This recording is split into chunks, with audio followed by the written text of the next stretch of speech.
anbiya'i mursalin sayyidina Muhammadin wa ala alihi ajma'in. Subhanaka la ilma lana illa ma 'allamtana innaka antal alimul hakim. Rabbi shrah li sadri wa yassir li amri wa hlul 'uqdatam min lisani yafqahu qawli. Amma ba'du. Alhamdulillah, kita masih diberi kesempatan juga oleh Allah SWT untuk menambah pundi-pundi amal kebaikan kita, walaupun dengan keadaan yang sedikit panas.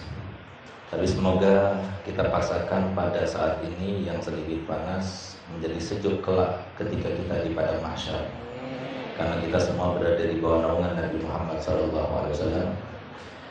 Karena jika kita melihat kepada tujuan kita yang sangat baik ini, sebenarnya kita datang kemari untuk mencari sebuah konsep. Dan konsep itu sangatlah mahal harganya. Kenapa? Karena konsep itu pasti dan tidak mungkin luput. Asalkan dilaksanakan sesuai dengan konsepnya, maka pasti dia akan mendapatkan kebahagiaan yang dicarinya itu. Oleh karena itu, yang dimaksudkan dengan konsep di sini adalah sebagaimana yang saya tetapkan tadi, semua syariat yang diajarkan oleh Nabi kita Muhammad SAW adalah sebuah konsep sebenarnya. Untuk apa sih kita hidup? Tentunya kita akan mencari kebahagiaan, mencari kesentosaan, keamanan, dan kesejahteraan. Itu 4 tujuan utama daripada kehidupan manusia di dunia ini. Dan subhanallah, 4-4-nya itu semua di dalam syariat Nabi. Kalau kita bertanya syariat yang mana, maka kita jawab syariat Nabi yang berkaitan dengan keseharian kita, baik yang berupa hablun minallah maupun yang berupa hablun minannas. Hablun minallah seperti yang sekarang kita pelajari ini adalah sebuah metodologi sebenarnya untuk mendapatkan ridha Allah. Itu kunci utama karena berkaitan dengan ibadah. Lalu kemudian kita harus menjalin sesi keduanya, yaitu hablum minannas. Hablum minannas ini berkaitan dengan orang lain ini. Sehingga harus ada pernikahan, harus ada perceraian, harus ada fitnah, harus ada yang namanya cobaan, mendera daripada macam-macam orang yang ada di sekitar kita. Jadi ternyata konsep yang dibawa oleh Nabi Muhammad SAW inilah sebab utama kenapa kalau kita perhatikan di dunia ini yang berbagai macam ideologi mereka itu mempunyai ideologi yang bermacam-macam ini, ternyata mereka yang ideologinya itu Islam, mereka itu adalah orang yang paling sedikit meninggalnya dalam keadaan bunuh diri. Kenapa demikian? Karena mereka tahu tujuan akhirnya. Paling tidak, kalau kita seorang muslim, pasti kita tahu tujuan akhirnya kemana. Tujuan akhir kita meninggal. Setelah itu kita akan bangkit lagi dan dibangkitkan Allah Ta'ala setelah kita ditidurkan. Entah di mana di kuburan kita nggak tahu. Karena yang namanya azab kubur ada, nikmat kubur juga ada. Tapi setelah dibunyikan sangkala yang pertama itu, trompet yang pertama oleh Israfil, maka semuanya manusia akan tidur. Baik yang baik maupun yang buruk, yang muslim maupun yang kafir, yang taat maupun yang fasik, semuanya tidur 40 tahun. Lalu kemudian diperintahkan Allah Ta'ala untuk ditiup sangkala yang kedua itu. Ketika ditiup, mereka terbangun dari tidurnya dalam keadaan seperti pada waktu dahulu mereka diciptakan. Sehingga pada saat itu lupa, yang kafir lupa, yang fasik lupa, karena bangun dari tidurnya. Beda kalau seumpama dia itu dari kubur, dari azab kuburnya dia langsung dibangkitkan, itu mungkin masih ingat. Ini enggak, dilupakan oleh Allah Ta'ala sengaja. Untuk apa? Supaya dia ingat, oh, ketika kita lupa, lalai, lalu kita ingat terhadap sesuatu kenikmatan, alangkah nikmatnya. Ketika kita lupa, lalai, kemudian kita dipertemukan dengan suatu siksaan yang sangat berat, alangkah sakitnya dan menyakitkannya. Itu maksud tujuan kenapa kok harus ada tidur di antara dua sangkala itu. Jadi jelas, akhir hidup kita jelas. Semua muslim tahu, pasti mati, nanti akan dibangkitkan kembali. Mereka enggak. Sehingga mereka punya uang yang melimpah, mempunyai fund yang begitu banyak. Itu semua untuk apa? Jadi nggak ada penyelesaian akhir itu, untuk apa mereka nggak ada. Sehingga banyak di antara artis-artis dan mereka-mereka orang yang kaya itu akhirnya meninggal dunia dalam keadaan overdosis atau memotong urat nadinya dan sebagainya, karena mereka itu tidak ada keimanan, ideologi mereka nggak ada. Nah itu kenapa demikian konsep. Jadi konsep yang dibawa oleh Nabi Muhammad SAW ini. Oleh karenanya di sini kita katakan di dalam kitab ini ada hablum minallah dan hablum minan nas. Sebenarnya yang terberat kepada kita sebagai umat manusia yang memang diciptakan Allah Ta'ala untuk bukan bersenang-senang, enggak, bukan untuk mencari kebahagiaan, tidak. Kalau seumpama ada manusia yang hidup di dunia untuk dibahagiakan Allah Ta'ala, di dunia dibahagiakan, niscaya orang itu adalah Nabi kita Muhammad SAW. Beliaulah satu-satunya Nabi dan Rasul yang Allah ketika menciptakan alam semesta ini, Allah Ta'ala berfirman, laulaka ya Muhammad ma khuliqatil aflak. Kalau bukan karena engkau ya Muhammad, maka semua alam semesta ini tidak diciptakan. Tapi yang begitu khusus kepada Allah Ta'ala, ternyata Nabi SAW pernah bersabda dan menantang kita semuanya. Dan tantangan Nabi ini untuk meringankan beban kita. Tujuannya, semuanya rahmat. Nabi SAW semuanya rahmat. Hidupnya rahmat, meninggalnya rahmat, ucapannya rahmat, semuanya rahmat. Dan di antara ucapan Nabi SAW, beliau bersabda dan menantang kita, kalau andai kata kalian itu membandingkan antara musibah kalian dan musibahku, pasti kalian akan mendapatkan musibah kalian itu di bawah musibahku. Bayangkan, Nabi Muhammad yang memerintahkan umatnya untuk begitu luar biasa kepada kedua orang tuanya. Nabi Muhammad tidak pernah merasakan kasih sayang ayahnya. Nabi Muhammad yang memerintahkan kepada setiap anak supaya dia itu selalu mendahulukan ibunya, ibu dan ibu sebelum ayahnya. Beliau hanya merasakan mendapatkan dekapan dan kasih sayang ibu itu hanya 6 tahun. Bahkan jangankan Nabi Muhammad sendiri, malaikat yang ada di atas sana itu ketika dicabut nyawanya, ayahnya Sayyidina Abdullah, ibunya Sayyidina Aminah pada umur 6 tahun. Dan ketika umur 8 tahun dicabut nyawanya, kakeknya begitu menyayanginya melebihi daripada anak-anaknya. Itu semuanya itu malaikat yang ada di atas sana itu komplain kepada Allah Ta'ala dan berteriak kepada Allah, ya Rabb, katanya engkau cintai Muhammad, tapi kenapa engkau ambil mereka-mereka yang akan menjadi kekasihnya atau yang akan mengasihinya, yang akan menjaganya dan sebagainya? Jawaban Allah Ta'ala cuma satu, inni a'lamu ma la ta'lamun. Aku lebih tahu daripada kalian semuanya ini. Disitulah kemudian Nabi SAW itu bersabda ketika beliau melihat suatu pemandangan yang begitu sangat mengharukan kepada para sahabat Nabi. Dimana ketika dalam peperangan Uhud itu Nabi SAW melihat banyak sahabat-sahabat Nabi yang meneteskan air mata. Sehingga ditanya oleh Nabi SAW, wahai sahabat, kenapa kalian itu meneteskan air mata? Maka kemudian mereka bercerita, begini wahai Nabi, tadi kami melihat suatu pemandangan yang sangat mengharukan. Apa yang kalian lihat? Aku melihat seorang ibu yang terpisah dari anaknya, yang masih membutuhkannya. Baru dia bisa jalan, tiba-tiba terpisah darinya dan masuk di dalam kancah peperangan. Sehingga bisa dibayangkan, namanya anak kecil, nggak tahu itu marah bahaya. Dia masuk ke dalam kancah peperangan, melihat ada pedang, ada ini, suara yang gemerincing itu, dia takut. Dia lari tambah masuk ke dalam, namanya juga anak kecil. Sementara ibunya khawatir. Ini namanya anak kecil. Yang namanya pedang nggak ada matanya. Orang berperang itu nggak melihat kanan kiri. Pokoknya dia itu berusaha untuk menjaga dirinya. Bisa jadi dia kesabet dan sebagainya.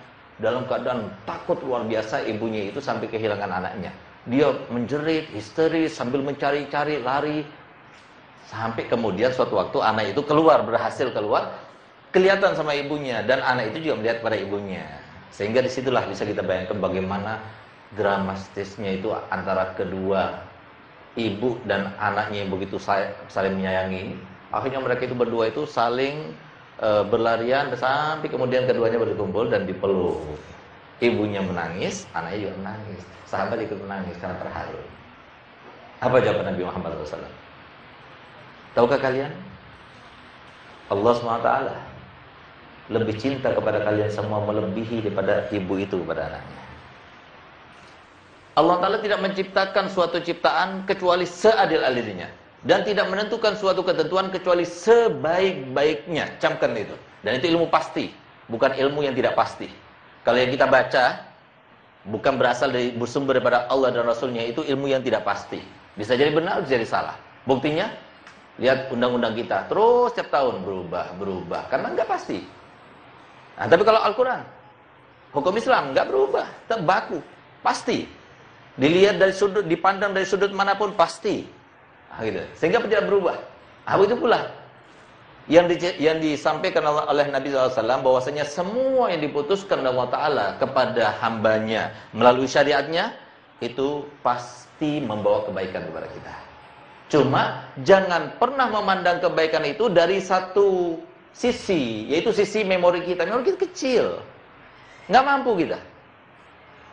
Karena lihatlah, pandanglah memori ini daripada memori Allah, yang disampaikan, diceritakan sebagian daripada memori Allah Ta'ala yang begitu luas dan yang maha meliput segala sesuatu, di mana Nabi SAW bersabda, "Lau alima ahadukum ma wara'a kulli musibatin lasta'jalahu." Lasta'jalaha. Yang artinya kalau seumpama setiap orang itu tahu di balik ujian itu apa kandungan kebaikan yang Allah siapkan, maka niscaya setiap orang itu akan meminta dan memohon kepada Allah Ta'ala, "Ya Rabb, cepat-cepatkan kejadian daripada ujian yang kau akan uji kepada aku, cepat laksanakan kepada aku, supaya aku juga cepat melaksanakan kebaikan di balik itu." Diceritakan juga sebagiannya oleh Nabi Muhammad SAW, nanti ketika kita di padang mahsyar, Allah Ta'ala akan melihatkan semua pahala daripada amal kebaikan kita, termasuk yang sekarang kita laksanakannya. Pahalanya besar. Kita ninggalkan rumah, ninggalkan aktivitas dalam keadaan panas, yang namanya kipas terus bergoyang. Itu semuanya itu pasti menuai, menjaring pahala yang begitu besar. Ini pasti kita lihat. Ini pahala salatmu, ini pahala puasamu, semua dijelaskan secara terperinci. Sehingga suatu waktu si hamba ini, kata Nabi SAW, melihat suatu pahala yang begitu besar, tapi tidak ada namanya dan tidak dijelaskan. Itu pahala apa? Maka kemudian dia bertanya, "Gal ya Rabb, itu pahalaku juga?" "Gal iya." "Pahalanya apa kok tidak termaktub atau tidak dijelaskan?" Maka kemudian Allah Ta'ala menjelaskan, itu adalah pahala sabarmu ketika menghadapi ujian. Apa kata Nabi Muhammad? Hamba itu berkata begini, "Ya Allah, andai kata aku dulu waktu di dunia, dari semenjak aku dilahirkan dalam keadaan tertimpa musibah semacam ini sampai aku meninggal, alangkah senangnya aku." Nah, nanti begitu. Nah, sekarang sama seperti begini percontohannya yang dapat diterima oleh akal kita.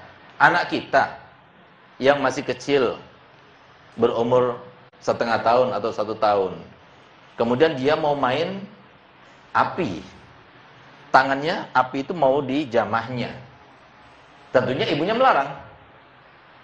Ibunya melarang, anaknya tetap mau menjamahnya karena dia nggak tahu ini api membahayakan dia. Sampai tetap, karena tetap masih berusaha, dipukul sampai rela dipukul. Si anak menangis dan dia tetap menantang kepada ibunya, "Kenapa nggak boleh?" Nah, dia nggak tahu. Jadi pukulan itu, ketika dipukul anak tersebut dengan pukulan ibunya itu, pukulan kasih sayang ataukah pukulan sebaliknya, bukan kasih sayang? Nah, itu dipikirkan benar-benar baik-baik. Apapun yang terjadi pada kita, jangan sampai kita katakan, "Saya saja yang tertimpa musibah semacam ini." Masih banyak, Bu. Masih banyak, semua ada musibahnya. Mustahil orang hidup di dunia itu nggak ada musibahnya. Kenapa? Allah sudah bersumpah dalam Al-Quran. "Afasitum annama khalaqnakum abatsan wa annakum ilaina la turja'un?" Apakah kalian mengira bahwasanya kalian diciptakan begitu saja lalu tanpa ada misi dan tujuan kami terapkan kepada kalian? Enggak ada tujuannya. Apa itu? Di antaranya, "Walanabluwannakum hatta na'lamal mujahidin minkum wassabirin." Pasti akan kami coba kalian dengan cobaan demi cobaan sampai kami benar-benar tahu siapa yang sabar, siapa yang melawan hawa nafsunya untuk mendapatkan ridhoku.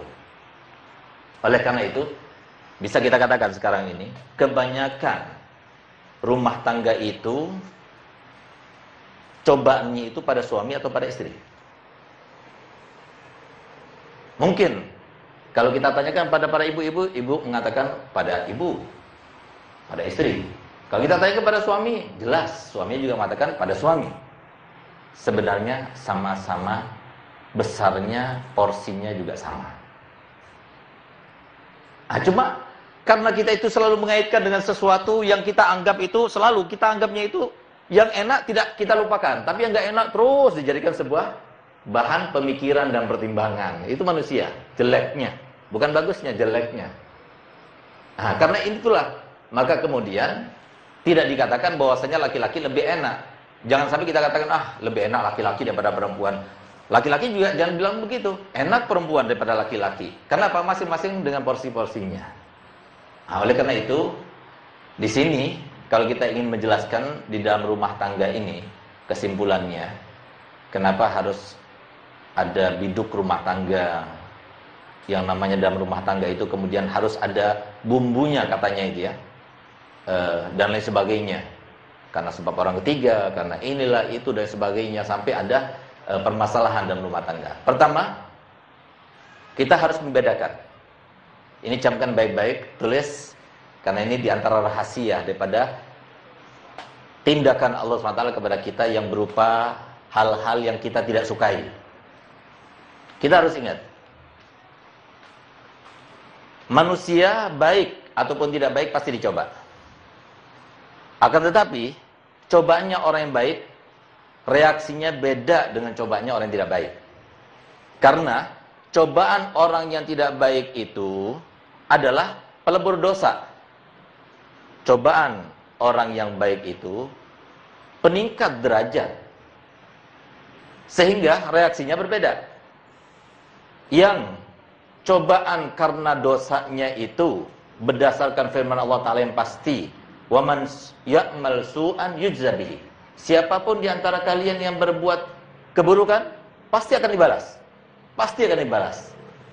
Dan ini bisa kita buat penelitian bagi mereka, bagi kita yang sifatnya akademis. Pasti kita itu bisa membuat penelitian. Silahkan, mau ambil dari tetangga, mau ambil dari keluarga kita, atau mau ambil dari handai tolan, ataupun dari sahabat kita, lihat. Mereka yang jahat itu, lihat hidupnya. Dan mereka yang baik akhlaknya, mereka yang baik santun dan sebagainya, lihat bagaimana hidupnya. Sama-sama ada ujiannya, ada cobanya, tapi reaksinya beda. Inilah yang membedakan. Jangan sampai kita ini, setelah kita tahu, kemudian ternyata kita termasuk yang dileburkan dosanya, na'udzubillah. Jadi, bedanya apa? Bedanya gini. Kalau orang yang baik dicoba, itu maksud daripada Allah Ta'ala berfirman dalam Al-Quran, وَمَنْ يَعْمَلْ مِنَ الصَّالِحَاتِ مِنْ ذَكَرٍ أَوْ أُنْثَى وَهُوَ مُؤْمِنٌ فَلَنُحْيِيَنَّهُ حَيَاةً طَيِّبَةً. Barang siapa di antara kalian yang beramal dengan amal soleh, baik laki ataupun perempuan, dan dia beriman kepada Allah, maka pasti falanuhyiyannahu, sumpahnya Allah itu taukid, falanuhyiyannahu, pasti akan kami berikan dia kehidupan dengan kehidupan yang enak. Ini di dunia, belum di akhirat ceritanya. Di dunia sebelum di akhirat. Dan ini bisa dibuktikan. Dan Allah Ta'ala sudah selalu menantang kepada kita, Qul siru fil ardi fanduru. Hendaknya kalian itu jalan kemana-mana, lalu kamu pelajari, lihat bagaimana orang-orang itu. Ini pasti. Makanya jangan sampai kita itu mau mendengarkan yang namanya setan ini, yang sudah diabadikan dalam Al-Quran. Setan itu, iblis ketika diturunkan dari surga, dia sudah bersumpah kepada Allah Ta'ala. Karena dendamnya kepada Nabi Adam AS, sehingga dia bersumpah, wa izzatika la aghwiyannahum ajma'in. Demi kemuliaanmu ya Allah, demi keagunganmu ya Allah, aku akan jadikan mereka terjerumus semuanya, supaya menemani iblis di neraka, gitu maksudnya. Jadi nggak akan dibiarkan kita melakukan satu kebaikan pun. Jadi jangan pernah anggap setan itu baik, nggak pernah baik. Bahkan pernah kita mendengar suatu cerita, hampir kita katakan, oh setan itu baik juga. Ternyata enggak. Apa itu? Ada satu orang yang dia itu istiqomah, sholat malam, sebelum azan subuh dia sudah di masjid. Setiap malam semacam itu. Suatu waktu ketika musim hujan, setan itu sengaja menjerumuskan dia masuk ke dalam lubangan air sehingga dia terjatuh. sehingga kotor bajunya. Maka kemudian dia balik ke rumahnya, mandi, ganti baju baru, berangkat lagi. Kedua kalinya digitukan lagi sama setan, supaya dia nggak ke masjid, gitu maksudnya. Nah makanya itulah kerjanya setan seperti itu, mencegah orang lain berbuat kebaikan. Kalau ada di antara manusia sifatnya seperti itu namanya syaitonul inis, itu namanya setan manusia. Subhanallah, kedua kali juga jatuh. Begitu jatuh, mandi lagi, balik ke rumah, diganti bajunya, mandi. Ketiga kalinya berangkat. Ketika dia berangkat, kenapa dia terjatuh? Karena gelap kan, nggak ada lampu. Sehingga setan itu kayak mendorong begitu, karena dia mempunyai kekuatan ya, di atas kekuatan manusia. Memang diberikan oleh Allah Ta'ala kemampuan untuk itu. Sehingga dia itu terdorong sampai masuk ke jeglongan itu. Karena nggak kelihatan. Subhanallah, ketika melewati tempat yang tadi yang menyebabkan dia itu terjerumus, ada satu orang bawa lampu. Akhirnya, begitu dia mendekat, ayo saya antar ke masjid. Dia lihat, ini orang aneh. Nggak pernah dikenal di tempatnya dia. Ditanya, kamu siapa? Aku setan. Setan beneran? Iya, setan beneran. Loh, terus ngapain kamu itu mau nemeni aku ke masjid, mau ngantar supaya aku tidak terjerumus lagi? Sebenarnya yang menjerumuskan kamu ke dalam gubangan itu aku. Ketika pertama kali aku jerumuskan kamu ke dalam gubangan itu, kamu pulang ke rumah, ganti baju, mandi, sebab itulah Allah Ta'ala mengampunkan seluruh dosamu. Dan ketika aku jatuhkan kamu itu kedua kali, maka kemudian kamu pulang lagi, ganti baju, mandi lagi, maka Allah Ta'ala mengampuni dosanya seluruh keluargamu karena perbuatanmu itu. Dan aku tahu, kalau seumpama kamu jatuh lagi nanti ini, maka seluruh orang kampung akan diampuni dosanya. Aku nggak mau kamu diampuni dosanya. Setan nggak bakalan ngasih kesempatan kita untuk berbuat satu kali baikan pun, nggak bakalan. Sekarang ini sudah mulai dongkol dia sama kita. Nunggu, awas yang dipulang gitu. Jadi jangan peduli, kita jangan pernah takut kepada setan. Kenapa? Tipuan setan itu kecil. Yang penting kita mempunyai keimanan yang besar. Maksudnya gimana? Gini, Allah Ta'ala itu kan sudah membagi porsinya seperti yang saya ungkapkan tadi. Suami harus di atas, suami harus pemimpin, istri harus dipimpin, dan setiap orang dengan porsinya, sehingga orang tersebut menjadi proporsional. Artinya apa?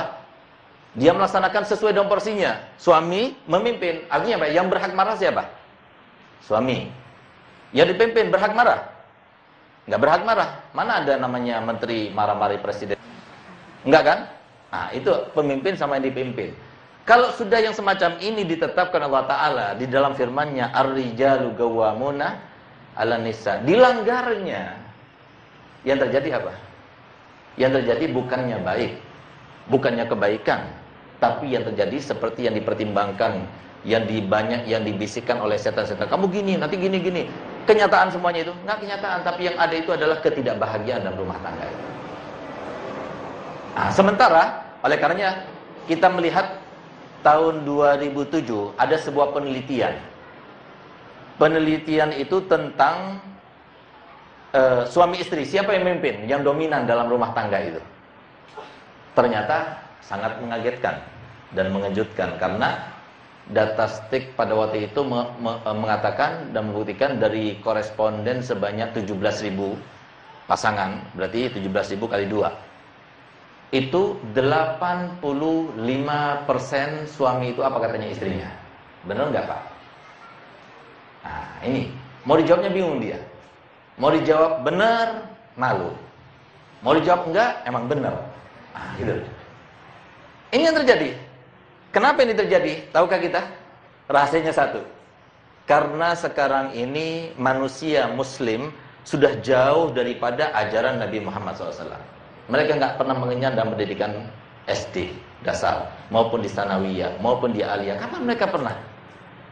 Bagaimana mereka akan menjadi seorang muslimah yang benar-benar sejati, yang tahu merasakan bahwasanya semua diajarkan Nabi Muhammad itu membawa kebahagiaan? Bagaimana dia akan merasakannya? Dia nggak tahu. Ini yang terjadi, sehingga yang terjadi itu budak kita Masyarakat Indonesia nggak punya budaya ini akhirnya suka niru budaya orang lain, apalagi disuguhi dengan senjata-senjatanya setan dan iblis yang begitu luar biasa dahsyatnya sekarang ini. Di antaranya sinetron, internet, handphone dan sebagainya. Ini kan senjatanya setan. Dikasih suguhan-suguhan semacam itu. Kita sudah sepakat semuanya kan? Semua segala pakar di dalam bidang apapun pasti sepakat. Setiap anak yang lahir, setiap manusia yang dewasa, semuanya pengetahuan ilmiah yang dia dapatkan itu, baik melalui empiris maupun teori yang dia pelajari, semuanya itu didapatkan daripada apa yang dipandang, apa yang didengar, dan apa yang dibaca.